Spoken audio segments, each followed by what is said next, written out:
the back door from Love. 21! Oh, they're turning it on now. Another scintillating try from the Hurricanes. Right, floats it wide, tall pace. He works his way through and he gets to score. Then sends a miracle ball out the side for Thomas, who goes to Pakeho. Try Queensland. Down the sideline is Offa, letting his hands back. Still going Offa. Oh, you fought away. And Pellegrini scores for Moana Pacifica. For the first time ever, Moana Pacifica have beaten the Crusaders 45 points to 29. Tēnā koutou katoa, good evening, welcome into the breakdown. Great to have you joining us tonight alongside these three. Jeff Wilson, Justin Marshall and Stephen Donald. Unfortunately for Marshy, but wonderfully for Moana Pacifica. They went to Christchurch, made history, scored 45 points. The most points a visiting side has scored against the Crusaders in Christchurch in this turn of the century. Marshy, that's 25 years. Yeah. Not good enough. It's not good enough. You've rolled your paper. The thing is, up I to can make say your I point. could ruin my script, but I don't care. But the thing is, I can say that because I know what that change in shed would have been like after that game, and those players will know it's not good enough. Then and again, on the other side, I've got admiration, respect for what Tana and Moana Pacifica achieved. Like, they were faultless on the night. They deserved their victory, and man, it was entertaining as well. It wasn't dull. Did they just cause the biggest upset of the season? Yes. It has to be, I think. Yeah. Maybe ever in Super Rugby. It was a brilliant watch, obviously, unless you were Marshy, but it was awesome sitting on the couch last night and seeing Moana go so well. I think what was remarkable as well, though, if you look at those scenes after the game, the fans were celebrating with Moana Pacifica as well. Often, no disrespect to the Crusaders fans, but after they've taken a hiding like that, they might have been a little bit down in the dumps. They weren't like that. No. They'd seen something at Winter, something that was really, really special. I think for me it was great and a privilege to be there. And that could be, if you talk about a turning point in an organisation, that could be it for Moana Pacifica. It could also be for the Crusaders. Sorry, Kirst, but that's a good point you make. It could be a turning point for Moana, but equally, like, they will review that hard. And that will hurt. Like losing to the Chiefs in Hamilton, getting a bit of a hiding year, that's pretty tough. He's hoping. He's but no, hoping it's a turning point right now. A good turning point, are you talking, or Pardon? a good turning point Yes, for the Crusaders? absolutely, because there are moments in the season that are defining, and I feel that will be one that will really hurt them, and it's how they respond. But it could be the catalyst for them saying, that will not happen to us again. Unfortunately for you, Marshy, this will not be the only time we talk about that performance over the next hour. Here is what's coming up on the breakdown tonight. We have a sit down with Richie Mo'unga from Japan. We name our top 5 most instinctive players in world rugby right now. Jeff's favourite player ever, Duplessis Kirifi, joins the program. And we look at the Lions' Kiwi influence. So plenty to come over the coming hour. But first we start off, as we always do, with Pick and Go. It is when you pick a topic that is of interest to you after the week that was. And Beef, we are starting with you today. Yeah, it's certainly of interest to me. I love talking about tactics and the attack. Don't you just? And last night highlighted to me that we have a very strong relationship with structure in this country. We all talk about the 1-3-3-1, all these different systems. But when a team comes out physically, like Moana Pacifica did last night, and wants to bash you, it doesn't matter what systems you've got, what structures you've got. You can't get anywhere unless you've got another plan to go to, or you've got players within that structure they're going to create. You can't just rely on structure to get by. And last night, without Sevu Reece, without a Havili, with that creativity that so often provides for the Crusaders, you looked at the Crusaders when Moana had committed to coming up and bashing them. They didn't look like they had too many places to go, Goldie. Is this a little bit of Super Rugby being different this year as well? The fact that it is a little bit more open, and has been opportunities out there, and then all of a sudden a team comes with that physicality and they come with an intensity, and they're incredibly well organised, well prepared, understood how the Crusaders had success in the season. And I think we're getting that time of the year where you've done more research, you're prepared better for games, and it felt last night once they couldn't get momentum, they didn't really know where they wanted to go. How long have we been here, though, in terms of this discussion around structure, guys, but around predictability, the fact that not understanding how to find space, to identify space, to execute the skills you need. I think we've been here for a while. Maybe even go back to the point where the moment at the international stage, the rush defence came on us, and we've been finding a way, wanting to try and find a way how to break that down, and now we've become at times a little bit predictable. How do you change this then? Is it timing? Is it coaching? What is it? Well, as Gotti said, the rush defence is probably listed because, and Marshall agree with this, when you're a 9 or a 10, it's a comfortable thing to have. Oh, just send up the 3 forwards. Yeah. Oh, still coming at me. Send them up again. You've got to be able to go somewhere else, Kirsten. Otherwise, you are just going to continually wear your forwards into the ground, bashing into brick walls, going nowhere. And look, I thought the Crusaders there, when Cody Taylor came on, went to a line-out drive, went to try and go through the middle. That might have been a bit of a plan B when everything else wasn't working. That might have worked for 10 or 15 minutes. But then, again, fell into it again where, without the creativity, you can fall back into structure, but you've got to be able to do stuff around it. You can't just go out there and expect that the structure's going to work for you. And at times, last time, I thought the Crusaders looked a bit like that. They were getting picked off, weren't they? Like, clearly, Moana Pacifica had done their homework, particularly on their block plays. So they picked off that quite comfortably. And then they were really, I guess, in terms of their shape and in the 3-3-1, they were very predictable where they were going, and they just aimed up on them. And they had a really good night defensively, but like you say, they had no spontaneity in the way they wanted to attack. I didn't see any cross kicks. I didn't see any innovation, whereas Moana Pacifica saw a couple of little pops over the top. They were trying things. Change the picture. Yeah, big time. For the defence. Yes. And when a team steps up, and you've got to recognise it quickly, you've got to have your key playmakers, and you've got to have the ability to shift and make a change. I'm just wondering, once again, if we come through the grades and you start watching under-20 tournaments, you see a lot of this very much... Schoolboys, all of a sudden, we put these pods in place because it helps players know where to go, but not identifying. There is always space on a rugby field somewhere. It's a matter of everyone collectively seeing it and then knowing how to get there. At the moment, I think we're finding there's some comfort. Let's go through some patterns. Maybe that'll open something up. Oh, they're smashing us behind the advantage line. We're getting no momentum going forward. How do we shift this? How do we change that? The good teams, the ones that are going to go a long way in this competition, will find ways to adjust on the fly. OK, well, it's time for you to step up, Marshy. Pick and go, please. Yeah, well, look, I've got an axe to grind, and it's around the laws. So typical halfback, I'm never happy with the laws of the game. That is in the area of the advantage. And I feel that it's really clear for the players with advantage, when it's a knock-on advantage, that they know that they have basically 2 phases. Now, this is a great example of it. The ball gets turned over by Moana Pacifica. The ball goes free. The Crusaders are scrambling a little bit. The players slightly stop, but then you clearly say Angus Gardner, say advantage, and then you could hear there, advantage over. So the players know they've got 2 phases or a positive kick. Now, that's a positive kick. So it's right, OK, we're very clear on that. We know we've got our chance, but for a knock-on advantage, it's going to be 2 phases or a really good kick. Otherwise, it'll go back to the indiscretion. The problem that I have with the advantage for penalty is that could go absolutely anywhere in terms of phases. And I feel that we just need to make it clearer for the players so that they then know that they've got a certain amount of time. Now, look, this is ridiculous. We're 6 phases in here. Now, Moana Pacifica are on attack. They're looking very likely to score. I feel at this stage the advantage should be over, and the players know that.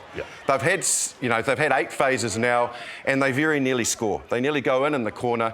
To me, in my mind, you don't need to go back 10 phases to say, rightio, you didn't get your advantage. By hell, they got their advantage there, and they probably should have, and nearly did score. And I feel like we've done with the law, with 2 phases for the knock-on, we could just, if you told the players, the referee said, righto, you got 4 chances, and then I'm going to say, do you want it or not? The players would be very clear. If we don't make a break or score a try now, we either go back or the game's going to continue. And the reason I grind my axe is because we see a lot of times an advantage around half-time, the team attacks, get down into the 22, and then we go all the way back 40 metres for a penalty. It's like the game's moved on. Anyway, hopefully everybody out there has understood all that. Yeah, and I agree. Particularly, I don't like the fact there's only one team playing for a long period of time. You get to the point where they know that, OK, no matter what we do here, they're going back to something else in the game.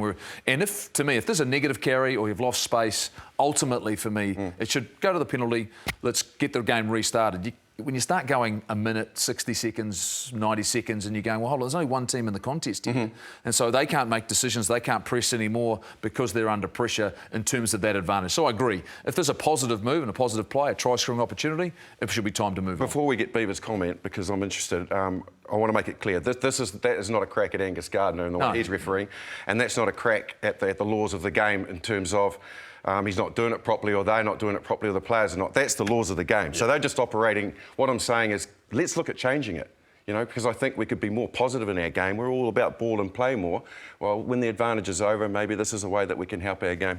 Yeah, I mean, you're right, Mush. Whenever there's I mean, the players probably do have an understanding. They know if they don't score a try, they're going to go back to wherever in the park it is and get the penalty. The one thing is, you watch the game, whenever there's the most outrageous endeavour shown, it's usually under penalty advantage because they know they're going to get back there. So I guess there is that aspect to it. But, yeah, you're right. When you look at that, like, what else is going to bring it back? Do you feel better now that you've got that off your chest? Certainly. Yeah, look, you remember the last drum I bangs was around the player compromised defender and knocking the ball down, and we got a yellow card for that. So I'm just going to persist until it changes. Keep going. There's a lot of tension from last night, let's be honest. A lot of tension from the game. You're trying to get a lot of things off your chest tonight. Well, what are you wanting to get off your chest? Look, I'm really disappointed, and it's been a conversation between New Zealand Rugby and Australian Rugby about the possibility of an ANZAC test, and as it stands right now, New Zealand Rugby have decided that that's not on their agenda, but it certainly brought some reactions out of Australia, and our good friend Tim Horan had plenty to say during the week. I think it's actually really poor form, and it's a real shame from New Zealand Rugby that they don't accommodate, because they're supposed to be good, strong partners of us, and to have an opportunity for a marquee event on ANZAC Day, WA government, we're going to put a lot of money in. The revenue split was 50-50. So New Zealand Rugby are going to be compensated for it, 50-50. And also, I'm hearing that Super Rugby clubs were going to get over $200,000 each as well. So I think it's a real shame from New Zealand Rugby and, you know, Mark Robinson and his team. Maybe there's a chance with a new chairman, David Kirk, who's just come in to the chair role for New Zealand Rugby, to maybe reignite it. He lives in Sydney. He understands the powers of AFL and NRL and the juggernauts they are on ANZAC Day. And, you know, for you know, when you look at broadcasting as well, we need another big event like that ANZAC Day. So hopefully the flame's still there, but I think it's a real shame from New Zealand Rugby, and I think they needed to take their blinkers off and have a good look at this opportunity. And this is what Mark Robinson had to say during the week. They've looked at this, they've spoken to various groups, Super Rugby, obviously the Players Association, partners, which I assume are sponsors. They don't see it as being viable at this stage. You know, look long-term commercially. There's a lot of this commercial discussion here. I think about it and I go, when does it sometimes is the rugby the most important part of this, and what an opportunity this might be? And them saying it doesn't really stack up, hopefully it's not the end of the conversation, because I look at this as a huge opportunity. And yes, I understand it would be in the middle of Super Rugby, right? But I think there's a solution around that. For me, I don't think we should be afraid of the fact that we only have a week to prepare for a test match, because it's the same for both sides. I think all the Super Rugby teams can take the weekend off. I know there was Super Rounded being mooted at the same time. We should know, give everyone else the week off, play a test match, and then the following week, give the test players the week off. Everyone knows it's all the same for everybody. It's only one round they've been missing with Super Rugby. But in terms of an event, in terms of the Bledisloe Cup, I'd have the Bledisloe Cup on, it will be available and on the line every game for that. Sure. It'll be on the line every year. Imagine what you can surround around about it. And how about motivating the players for the first 10 weeks of Super Rugby to go out there and perform and play well and get selected? I don't think we should be afraid of something like this, guys. I think we should be prepared to attack this and go, what's the opportunity here? What's the growth opportunity in terms of engaging our fans and putting on another event, which could be incredibly special surrounding the game? And it does give players in Super Rugby a week off that aren't playing in test matches. Surely you can work around that. Would you have embraced it? Yeah, I think there's things that are really clear to me in both those statements, which is the first one, and if you can't understand Australian, Tim Horan said it's 50-50, or 50-50, something like that. So, but a 50-50 split to me is very, you know, that's revenue. Yeah. A no-brainer. And big stadiums in Australia, like massive revenue for New Zealand Rugby, who are always crying out to get more revenue. So that's the first one. I like the fact that the Bledisloe Cup goes back to 3 test matches. Because if you introduce that ANZAC component, then it's more of a contest, you know. At the moment, it's heavily favoured towards the holder. You don't have to win one at home. And, you know, so, yeah, equally, for me, don't put it in the too hard basket. No. Why think we can't do it? Think, how can we do it? Yeah.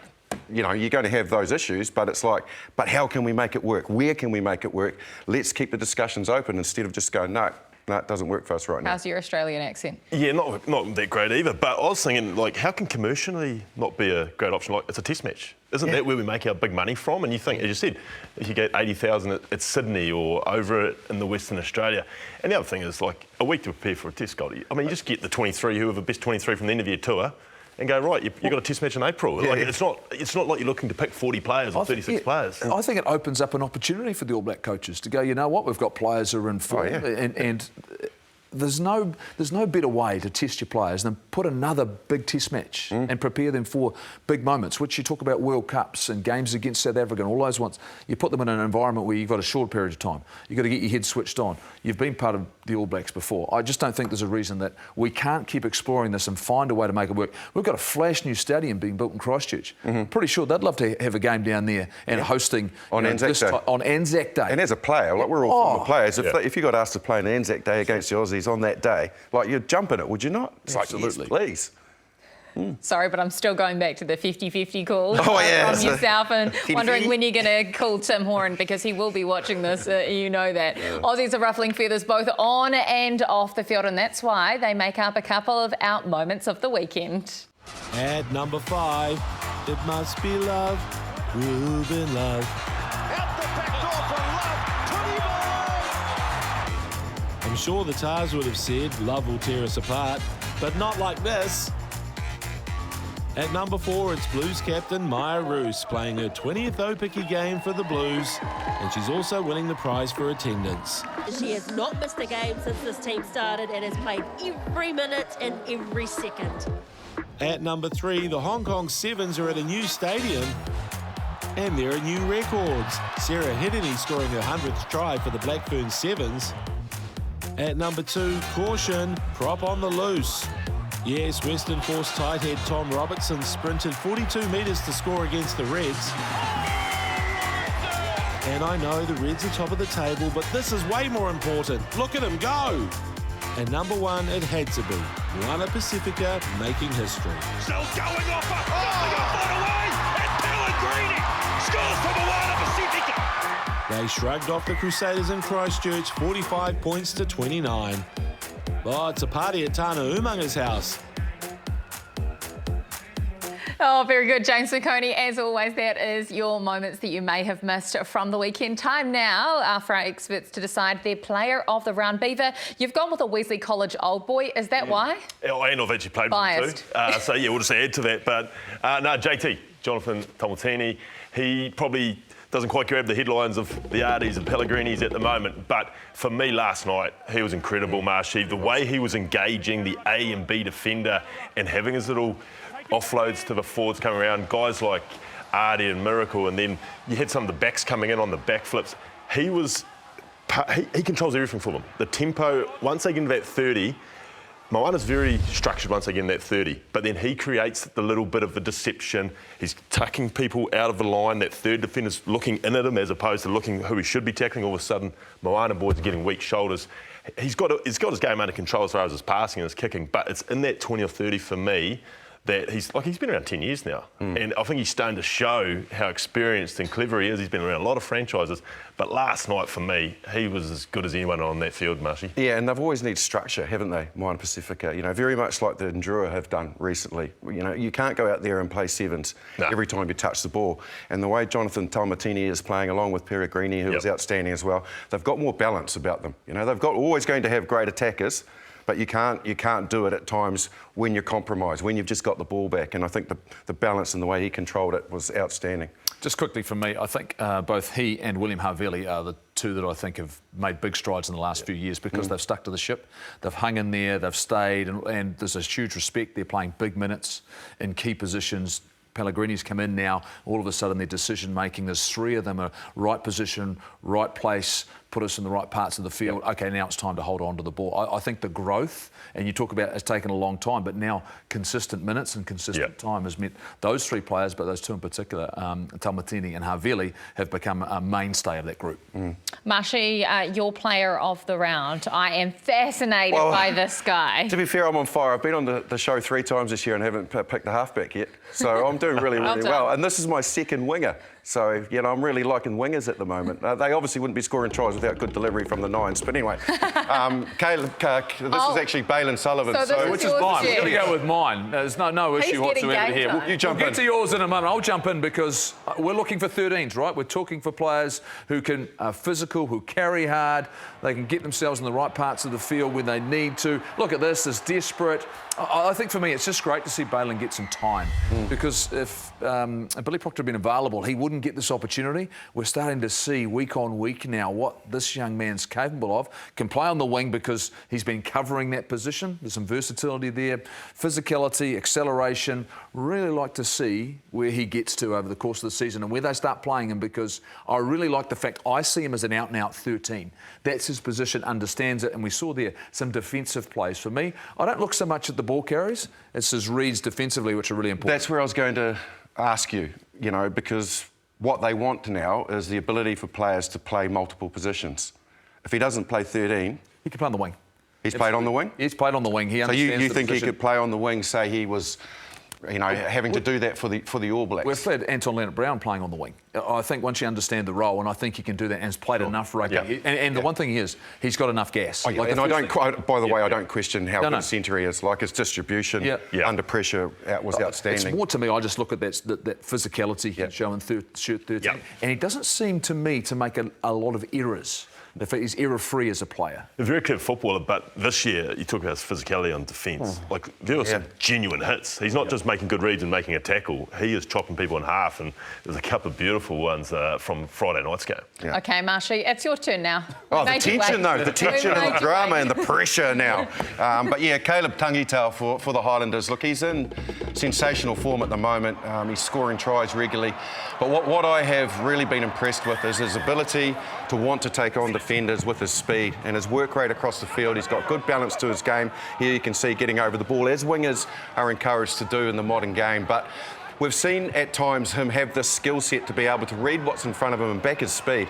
Saw him get an intercept, you know, really importantly against the Hurricanes in Dunedin. Here he's got the chip over the top, so he's not phased to take on defenders either with his speed, with his creativity, with a chip over the top, picking someone off with an intercept. He's in outstanding form. Look, we've got an abundance of great wingers in this country, but you have to say, like, I'll be interested in your comments. Would he be in the conversations at the moment? Will the All Blacks be going, hey, this guy can play? Well, it has to. As far as, like, and I guess there's always a history in Super Rugby that a winger always comes out of the sky. Yeah. Every year. You know, I mean, when you look back at it over history, and the big thing, like, he's got a great highlights reel, but the big thing that I've noticed too is, you mentioned it, the work rate. Yeah. He's scoring tries on the opposite wing. If you see a kick go back, he's working hard to be a part of it, Goldie. So he's ticking a lot of boxes. And with Jonah Nareki back for the Highlanders, the 1-2 punch between he was good as well. He's really, really good. But I'm with you, the fact that when wingers are in form, and you'd have to say even the Crusaders missed Sevu Reece last night. Yep. Is it when wingers are in form, you've just got to keep them involved and keep giving them the ball, and you've got to keep playing them because try scoring, like I've been there, it just becomes infectious. You just want to keep scoring tries and scoring tries. You start looking for it, and the team starts giving you the ball and gets you involved. That's where he is right now. And so you've got other guys who have been in the black jersey who now know that there's someone else out there who's scoring tries constantly, consistently against good teams and showing a multitude of skills. The one thing I just have to have confidence in, and pure confidence, is his ability to chase kicks and to contest possession in the air and to make sure you can secure that, because we know that's a big part of the international game. He also made the smart decision, didn't he? He was at the Blues for 2 seasons behind Talia and Caleb Clark, and he chose to go down to the Highlanders for game time. Yeah, absolutely. Taking opportunities. He's done that, and he's gone away from the security blanket of family, and he's needed something different, and he's clearly thriving on it.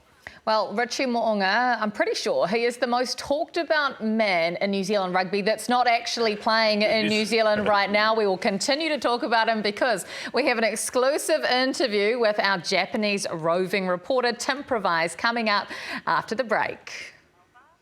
Where are we progress-wise? What are we thinking? Bro, obviously, like I want to play in another Rugby World Cup, eh? Like it's Bro, shut up! Bro, you make me happy saying that. No, I do, I know bro. I've read that. I'm not just saying that. I know, I've read it, I've seen videos, I've seen it, but to stand here and hear you say that makes me happy, bro. Now you this is live and exclusive. This is stuff that people haven't heard from my mouth.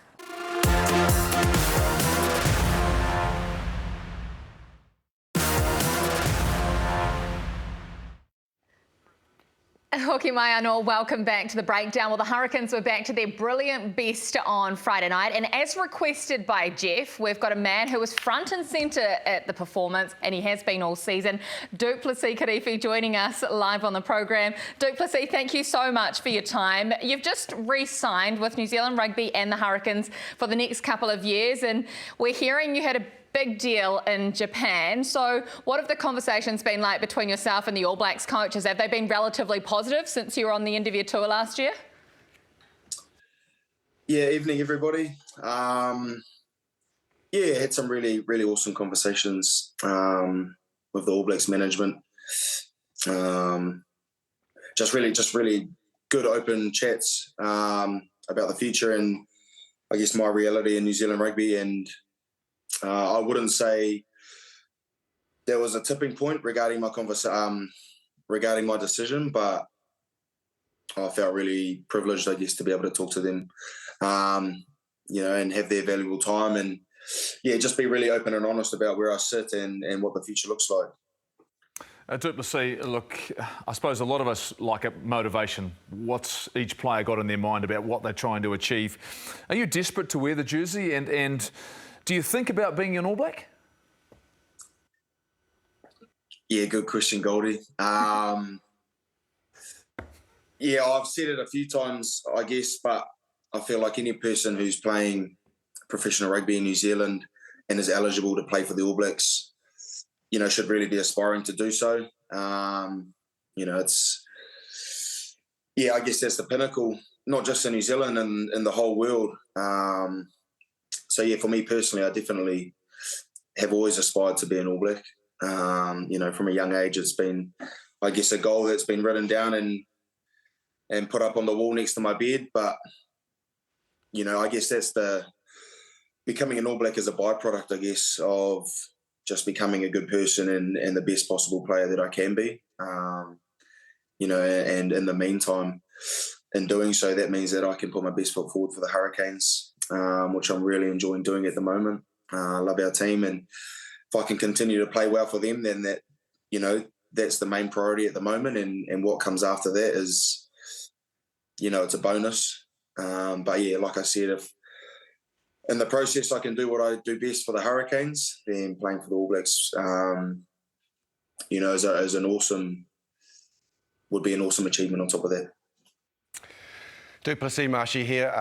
Look, first of all, I wanted to go deep with you, and I know you won't mind that because you love the technical aspects of the game, so hopefully the question basically lands on your doorstep. You've got many strings to your bow and balance to your game. Your carry's outstanding this year, but the laws of the game around the breakdown, do you think they're in the right place at the moment? Because I really feel that you understand it and you know when to pull the trigger, whereas in the past, maybe not so.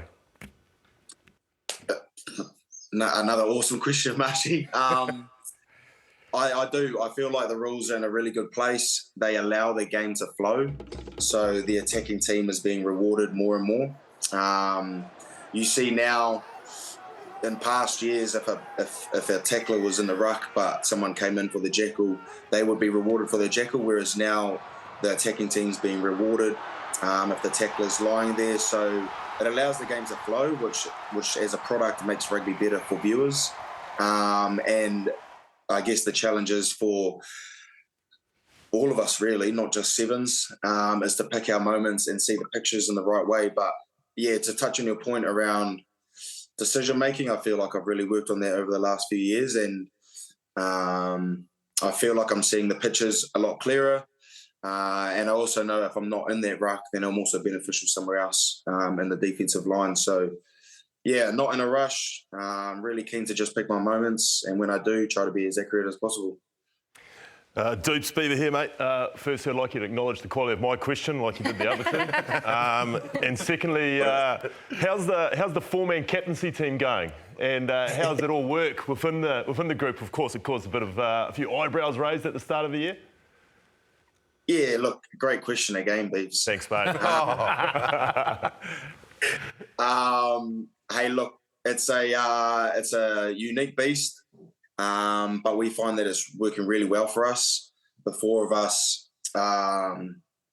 man, completely different personality-wise. So we offer 4 different perspectives on the group and what we're doing at any given time. And we flow really nicely throughout the week. Billy's not playing at the moment, but he offers so much value on the training field and throughout the week. And then the rest of us, we just try to, attack every problem as a group. I feel extremely lucky to be able to work alongside those 3 boys. And with Brad Shields, I've looked up to him my whole career. So to be working alongside him and picking his brain, I feel really privileged. And to see the growth in Asapo, we all know that he can play and hit. But to see him growing leadership-wise and, working on himself in different ways is amazing to see, and I'm really proud of him as well. Dupes, just lastly, it was a great performance on Friday night. Have the team, the Hurricanes, have you turned a corner? Is it now just time to forge on?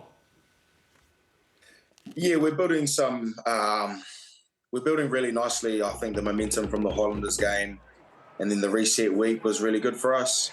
And I was just extremely proud of the group on Friday night, just to see things click, like you say. Yeah, I hope so. Time will tell, obviously, Goldie. We've got some big games coming up, but really nice to see the boys, I guess, rewarded for how hard we work during the week and see the work and the learnings transfer from Monday and Tuesday over into game day. So, and testament to the coaches as well. We've got world-class coaches, and I feel like our results haven't been doing, I guess, their coaching justice. And so for us to put a performance like that out on Friday against a really good Waratahs team, it's not just pleasing, but it's also, I just really proud of the group, coaches and management alike. Du Plessis, really appreciate your time on the program and how you answered all of those great questions. Thank you so much, and best of luck for the rest of the season. Thank you, Kirst. Cheers, everyone, for having me on. Have a great night. Oh, he's always the professional and such a great chatter, isn't he? Look, we're putting 2 and 2 together. He is signed with New Zealand Rugby until 2027. This is a guy who is an uncapped All Black. We know what Jeff thinks about him. He is part of everyone's conversations this season, but he mentioned the pecking order. Where is he in the New Zealand Rugby pecking order in terms of loose forwards, sevens, Marshy, and is he big enough? Because that is the question that always comes up when you talk about Du Plessis Kirifi. Not big enough for an international 7. Is that a myth or what? Well, I think it was something that was talked about a lot when he was developing, but I think he's developed now. Like, he's clearly one of the most powerful runners going around in the game at the moment. He doesn't get moved when he gets in a good position over the ball. So then all of a sudden it's like, well, what does height give you an advantage in by any means over anyone else? And it doesn't. So I don't think he is by any means needs to be judged by how big he is. I think he's big enough. I think he's strong enough, robust enough. He's got all the attributes. And so in terms of pecking order, I don't think there is a pecking order. Like, he's in the conversations and he'll know that. And I feel that all he has to do is keep going out and doing what he's doing now, which is playing absolutely scintillating rugby. And you'll never know the pecking order until you know where Artie sits. And so therefore, you can get your order from there. But he is in some form at the moment. And like Artie, though, he picks his times when to have his big moments. And it's almost like when the Hurricanes need it, Goldie, he comes up with it.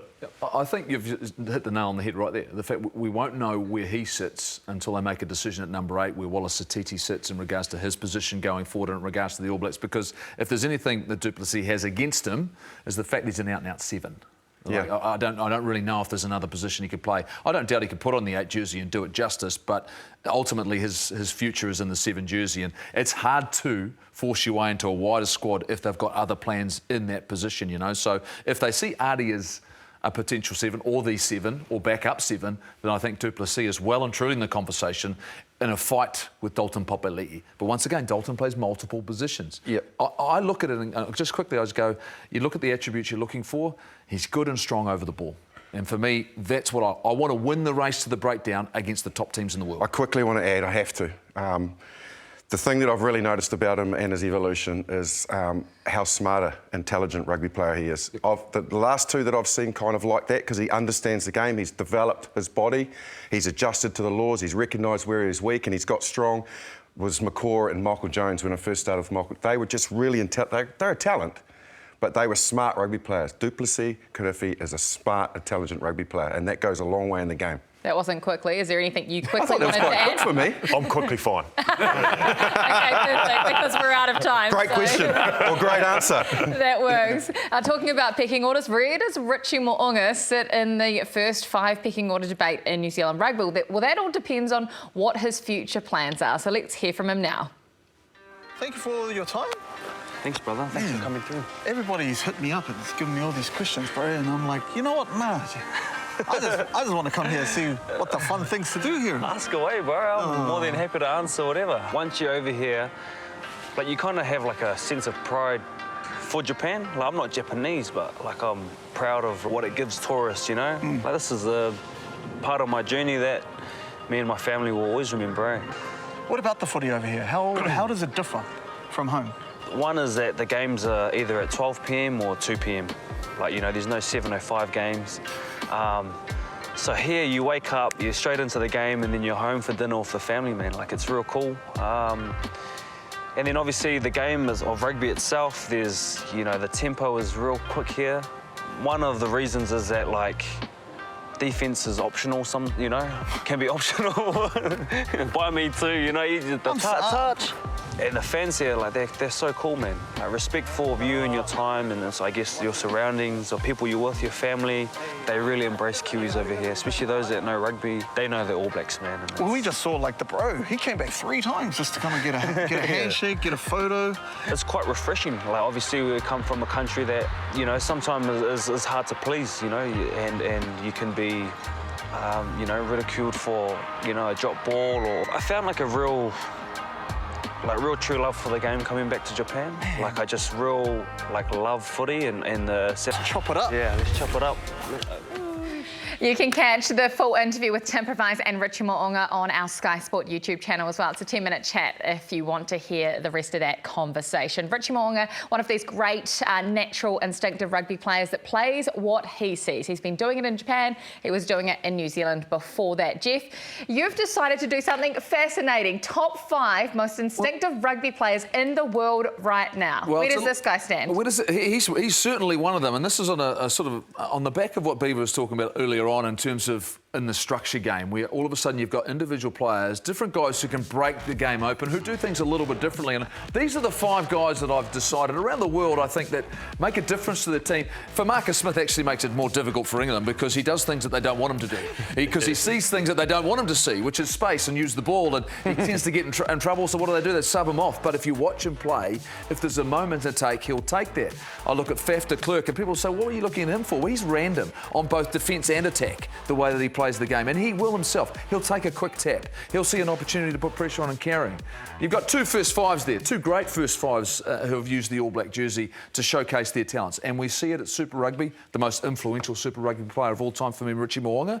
When there were moments that he needed to react and he saw space and created, he did that. And we know what Damien McKenzie does. I mean, you talk about it every week, Beaver. You continue to talk about it, and we will, because he is that type of player. The fact he doesn't do the normal. He doesn't always go forward. He'll go back, he'll go sideways. He'll run in front of a player to get in support, knowing that's where the player will end up being. He's got a vision for the game. But Antoine Dupont, to me, is the ultimate, if you watch him for France. He sees and creates. He can do things, I think, that other players struggle to do. He's strong, he's fast, he's got all of the skill sets. He's gone to 7s and created history there. I think ultimately for me, he has the best of playing what he sees and doing it straight away. And when you can execute the skill set you need to, and I've played with a number of players, but I look at those guys, I think they can play without structure. They can create things that other players can't create, and they're so valuable to your teams. Why is there no Irish player in there? Well, you watch that they play. There was no one that stood out and said, you know what, they can break a game open from nothing. Wales are clearly, I don't think at the moment, Italy. You know, I think Australia have got some guys who are talented, but don't break the game open like that, guys, that I think is, you know, absolutely critical. Yeah, he's not in the mix at the moment because he's playing offshore, but Quade Cooper from Australia would be that type of player. But at his best he was, those types of players can either fit into the way a team pattern goes and the team thrives and the balance works, or they can be in and out. Now, Carlos was like that. He was in and out of the team, but man, when he was on, he was on. You know, so you have, you know, Mertz equally had the ability to do that. And Carlos could do things in the game that many others couldn't. And a lot of it was unstructured. I knew that as a 9 when he was outside me. That wasn't the pattern we were supposed to be hitting, but he was just playing heads-up rugby, what was in front of him. So, you know, you get those great players that can do that. It's just, look at that, like, it's just great pass from 9 to allow him to do that. But obviously, on his shoulder, he's like, oh, man, what am I going to do with this? But I think we should probably hear from one of the greatest instinctive players in the 10 jersey with his comments about, you know. It was merch here somewhere. Someone, hang on. No, but when you talk about Carlos, and if we bring it back to this list, and obviously I know Damien and how he plays well, if these guys are going to shoot up over the line, as you said, Damien will just run bad hole, but he just left them. Yeah. Or if he sees something, he'll just kick there. And obviously, we talked about earlier about structure. Anton Dupont, he'll just do stuff from the base of a ruck. If there's a cross kick to be kicked 40 metres and he's supposed to be hitting a pot of forwards, he'll just do the cross kick. Yeah. And that's the ability to break up the play and not just accept, oh, we're just going to almost go through emotions. Yeah, always being a threat. Always looking up and going, OK, what could change here? How does the picture change? And have I all of a sudden got a couple of props in front of me?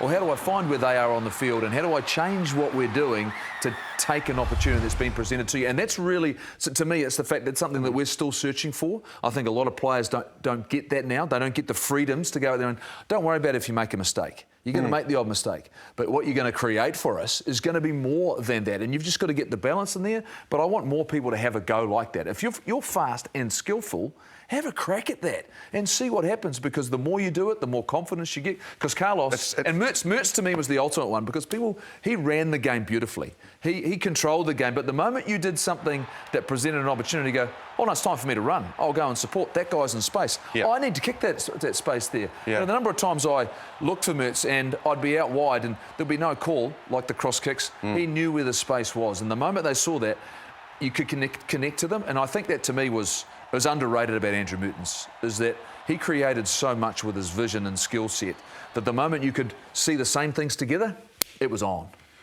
There's a real also measured approach about those types of players, because you can't be spontaneous and reactive, but be indecisive. When they pulled the trigger, they're decisive, and the other players around them knew that from that decisive nature of it, it wasn't hesitant. They just reacted with it, so it worked, and that's the key to it. And whatever structure that they were running to, the team was incorporated in that. You look at, you mentioned Quade Cooper, well, that great Reds team that won it. Yes. They had Guinea, they had him, they had Digby, but their whole game plan was designed around, I guess, having that ability to go, right, Quade's seen this, we're off. We're off to there. We're not just getting stuck here doing repetition.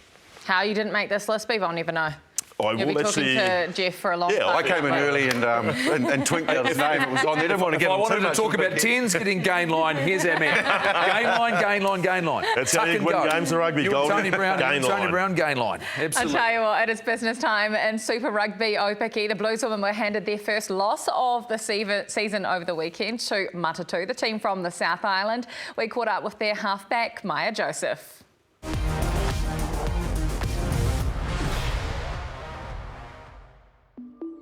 My parents have definitely been the biggest supporters for me ever since I started playing in under fives. Mum was kind of in charge of taking everyone to trainings, cooking dinner, and just making sure that we were happy, especially when Dad was away. I owe a lot to her for just being selfless through my whole childhood and even to this day. Dad's incredibly caring and selfless. He came to every game that he could. And outside of all the actual rugby advice, he's helped me a lot with being the best version of myself off the field as well. I think there's lots of mental sides to sport that you don't really get coached too much. Having Dad, and he knows what it's like to, I guess, be at the top of your sport. That was incredibly helpful, and probably just as much as the on-field advice he gave me. I think for me, when I feel supported, it makes me feel really free and confident to express myself on the field. When my whānau's in the stands, I can definitely feel a difference with how I play.